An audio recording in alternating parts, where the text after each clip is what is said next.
ले लो जी, हम पहुंच गए डिपू और ये ले लिया हमने राशन। अरे है डिपू और डिपू है हमारा मार रोड पे। मजे हमारे, अगर हमारी गाड़ी नहीं आए तो हम ऑटो ले लेते हैं यहाँ से। और जब मेरी शादी हुई थी ना तो फर्स्ट टाइम मेरे को ना दीदी गई थी यहाँ डिपू में और लाइन पता कहाँ थी, फ्रूट वाले दिख रहे हो गए आपको बड़े, यहाँ से थी। और रस पता कितने 3 लाइन होती थी उस टाइम। और वही ठंड के दिन फर्स्ट टाइम मेरा डिपू में आया था यहाँ, जब मैं आई थी पहली बार। घर से बाहर निकली थी सोलन में, जब पहला कदम रखा था तो डिपू में आई थी, डिपू में ही रह गई थी और डिपू से घर को हो गए थे वापस।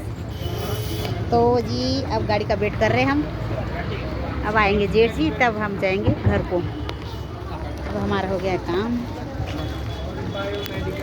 हेलो जी, ठीक है जी, बाय बाय।